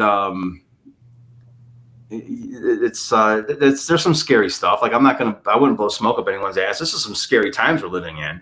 But at the same time, when you think about it, we are living in one of the most amazing times in human history for what's going on.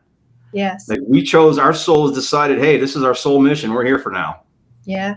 And when was the last time something like this was this serious? Probably, back during ancient Egyptian times, when I believe back then we probably got to this point of technology before we were, again, that's just a theory. That's not back to the ancient future, of course. Yeah. But back to, just like 2 years ago, you said you still had a badge in your wallet or whatever when, the whole riots broke out and all that stuff. And there was this whole campaign of defunding the police and all that stuff. And how do you feel there could be some kind of bridge to with that gap of, because, it just seemed more of a cry out from the Democratic side, I guess, about, the thin blue line or whatever that. I was in France, so I don't know much about that, and the American flag with that blue stripe or whatever. I don't know what that's all about, but it's just interesting, that we could, Democrats, did you want to really defund the police and start up some real shit, that kind of stuff. Right. So without your guns. There's a lot of crazy stuff going on. There was just they had patrols in Chicago with all these guns, it was crazy. There's a guy there with swords. He had swords. I'm like, he wins. He's got the swords. So I'm watching all this stuff, and I'm like, of course I'm not going to go down to anything like that ever if I'm not going to be trying to talk peace. These people are allowing themselves to be used as political tools, political pawns, doing what they were doing. But I think personally, it only takes one person at one of these riots, at one of these big political things, where people are protesting their, rights to do, and instead of the cops standing on the lines they're standing on, stopping the protesters from whatever, all it's going to take is one or two of those cops to go out to the protesters, turn around, and face everyone else. That'd be awesome. Yeah. And then get a few more to do it, and get a few more to do it. Now you've got all of the citizens, and you are a citizen as a police officer. You need to go get back to being that, is what I would say, and you cross over that line and turn around and watch what happens. I like that vision. Yeah, watch what happens. I can tell you right now, I've been that gives me goosebumps, actually. You can't fake this. I have been accepted with such open arms by people in the anarchist community, and this is just online stuff. Can you imagine if a couple of uniformed cops, the ones with the batons and everything, threw their freaking batons down and said, screw this, and go walk out and turn around and face, it's easy for me to say here in the comfort of my home, not out there. But there was so much craziness going on back then. But I think if that happened, I think that then the upper ups would be like, what are we doing? Our order followers are growing consciousnesses. We can't have this now, can we? So, I mean, the more that happens, it's good that, I mean, there's things going on, and like there's more cops that aren't doing this stuff. Like when the sheriff in Chicago said, we're not enforcing, you're not taking guns away. That's a good sign. So kind of to close up here, I want to hear your thoughts on this question of how, so with this vision in mind of everyday community people realizing that it's really up to them, that everyone needs to be empowered to be a protector for the community, to come together, you know, and be take this role on, right, to protect each other. How would you advise people to prepare for that? What do they need to be doing in concrete terms?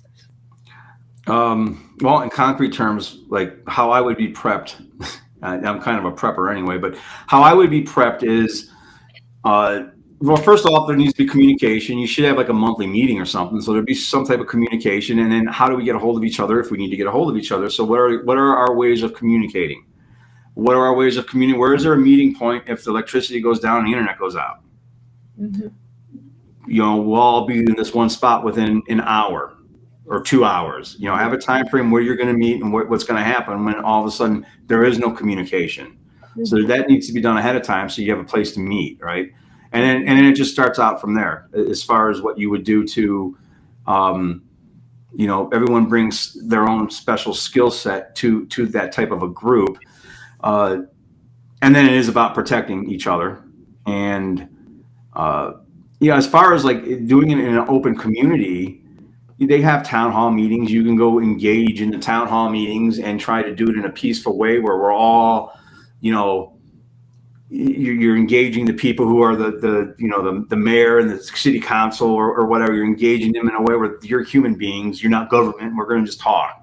And the more you engage them like that, the more maybe you can do something, at least on a smaller level.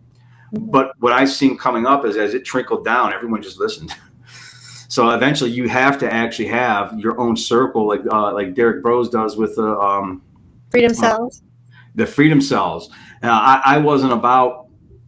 I didn't necessarily agree with 8 people. I understood that whole thing, but I want like 800 people in my Freedom Cell. I don't like, the more the merrier as far as I'm concerned. Like in that type of environment, there's going to be natural leaders in certain areas. If you actually have expertise and can teach, you're a leader. You know, so you won't be a ruler. You just happen to be someone who knows what they're doing in that area. You're going to be sort of a leader, right? Whether if you want to be or not. Yeah, organically. Yeah, organically. Like Mark's a leader. You know, he's a priest class teaching about natural law. People are going to come to him. He's a leader whether he wants to be or not. And many people don't want to be, but there's a difference between being a leader and that you're like leading in one area. Like, I know this stuff, I can help with this stuff. And then that's where my leadership ends. And everyone kind of works together cohesively. Like when I went to Float Fest, I watched a bunch of different people get along real well. And there were all kinds of different anarchists there. There was people doing stuff there I wouldn't have done at all, but nobody was bothering anybody. So people, it can be done. We can get along with one another. I think if you form a group of people, it has to be outside of any type of government, because you can't count on them to not follow the orders from above. Because I watched it sprinkle down like a Christmas tree, a reverse Christmas tree. It just came down. Right? Everyone, like even people at grocery stores, were order followers. Yeah, for sure. How important would it be for the majority of these communities to have skill in weaponry, and self-defense? I just got done training today for an hour and a half with my 2 guys in striking and in grappling. We got this saying from the Marine Corps: sweat more now, bleed less later. So train with whatever in whatever capacity that you physically can train in.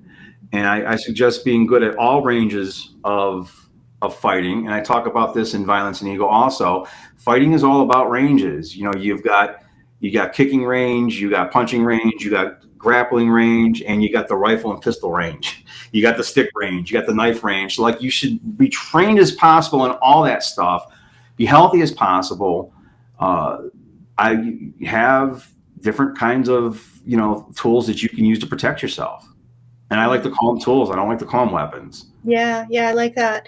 And then ultimately, the main weapon is our consciousness, right? As you said, you can't change something from the same level of consciousness. So everyone really needs this exposure to the natural law, what are our rights, defense and non-aggression principles, right? Yeah, because in a dystopian type society, and see, here's another thing that they've done over the past, couple of decades. They have us killing orcs because they're humanoids, but they're monsters. They have us killing zombies in the zombie apocalypse and The Walking Dead. Well, because they're humans, but they're not really humans.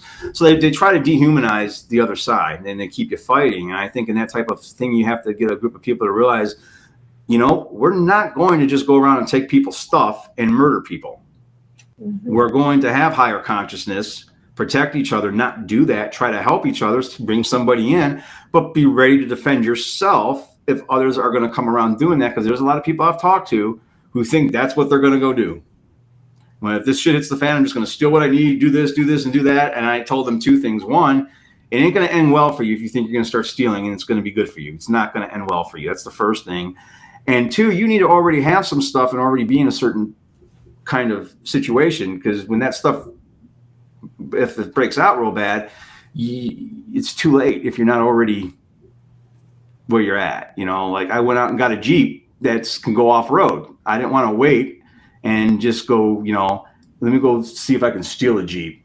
Let me already have the damn Jeep to get off road with. Thank God I got one that they probably can't stop automatically, because they're putting on these kill switches in vehicles and stuff like that.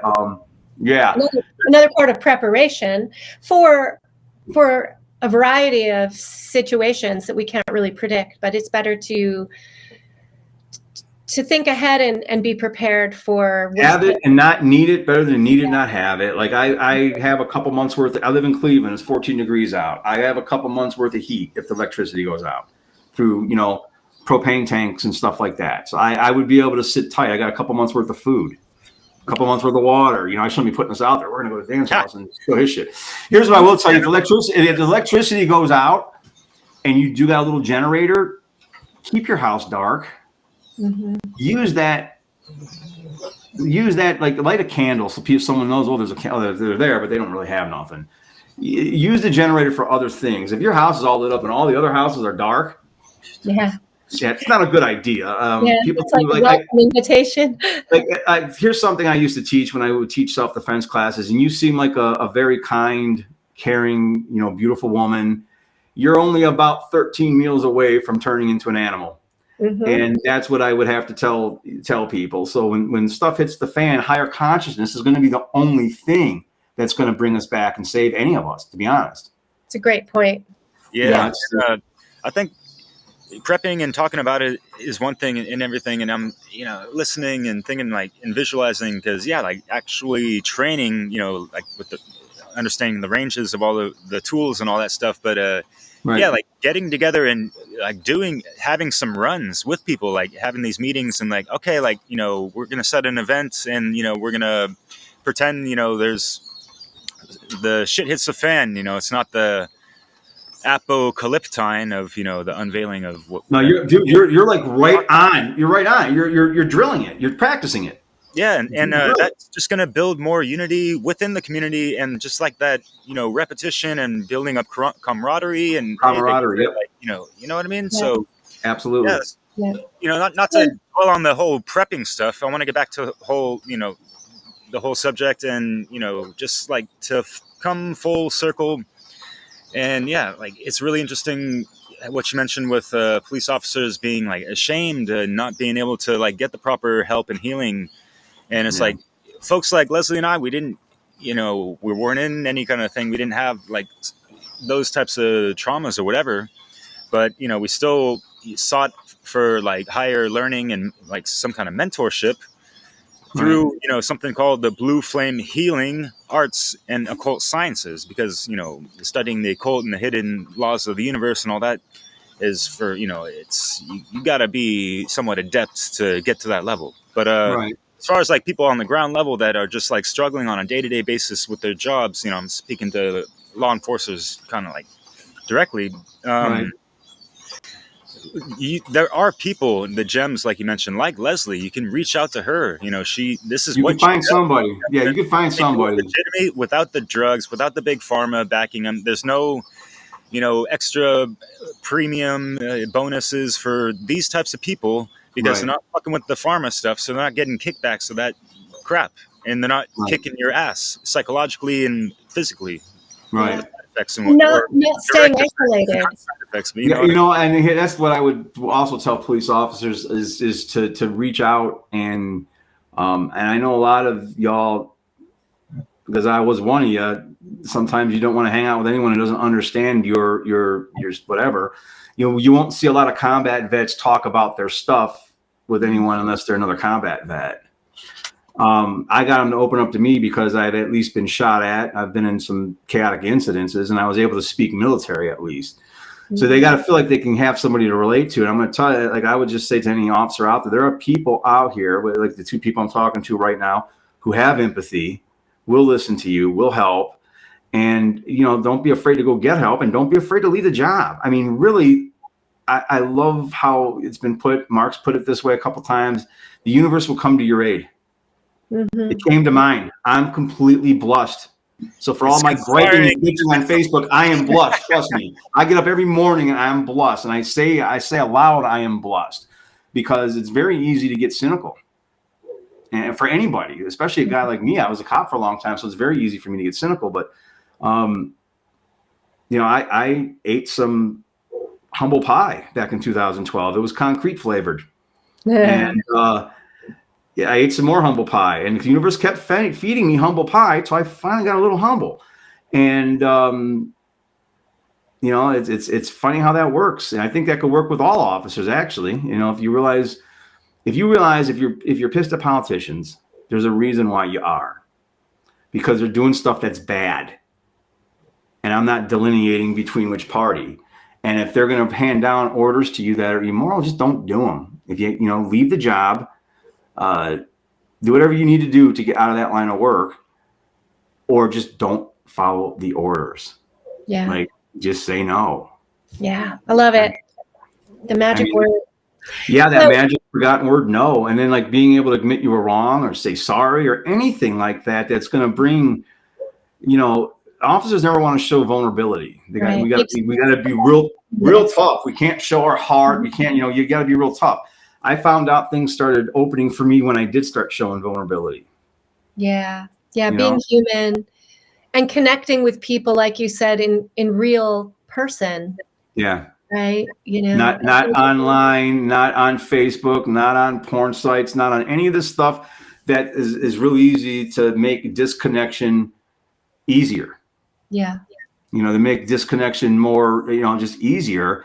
I think getting out around people, like there's times I've isolated myself on my little piece of land here, and I'm doing this or doing that, and I end up going to the gym. People haven't seen me in a minute. I'm like, hey, how's it going? I'm like, wow, I feel good.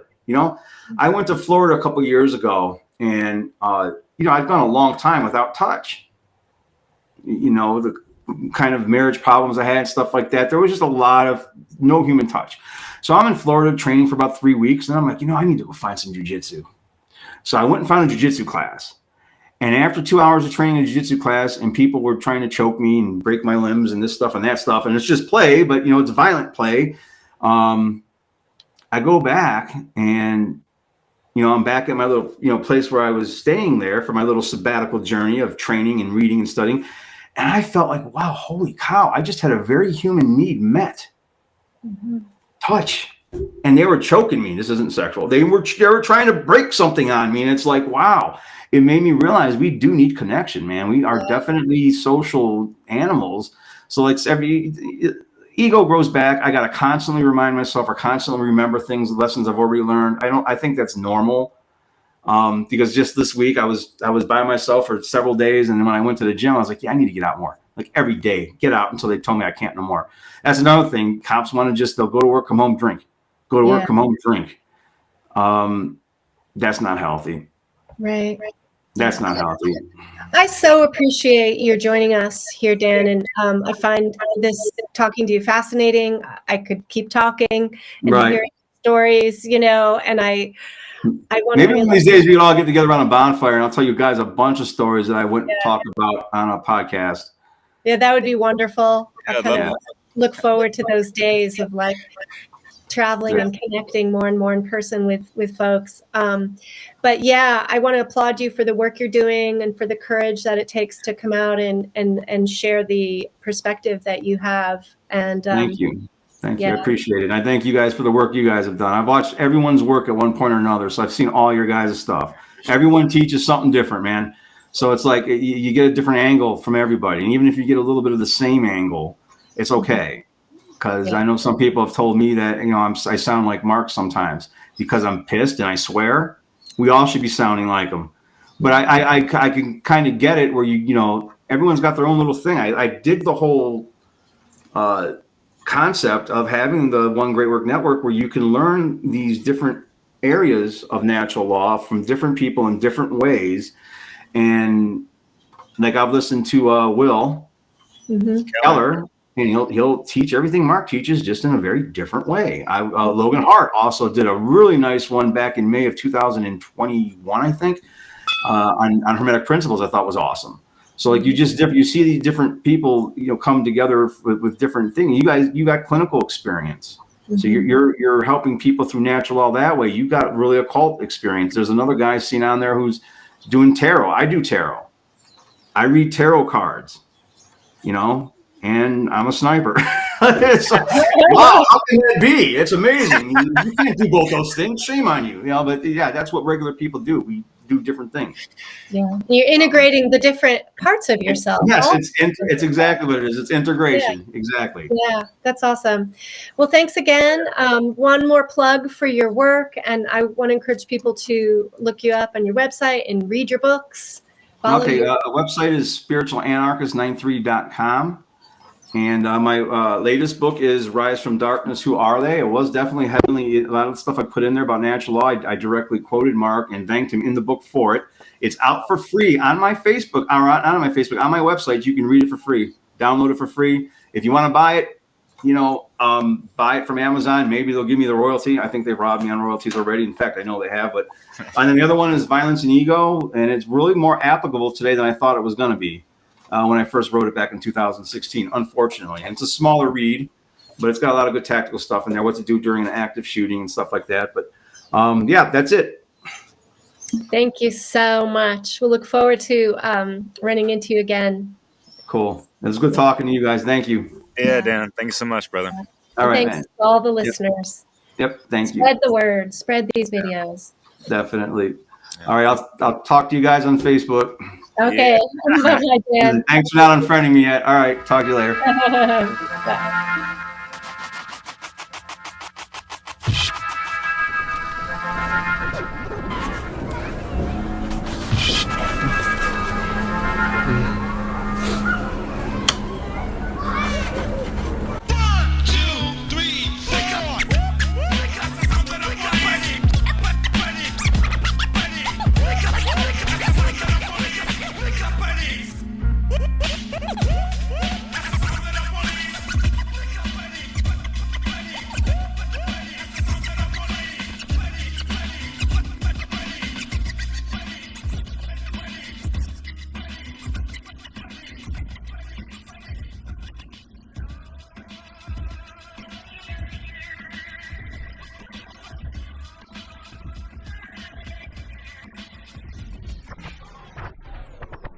Divide and conquer, that's the motto, this role model, but doesn't go with what's inside my soul, so I don't follow. I walk my own path and keep my own pace and feel great when I relate to people in the same state. Divide and conquer, that's the motto, this role model, that doesn't go with what's inside my soul, so I don't follow. I walk my own path and keep my own pace and feel great when I relate to people in the same state.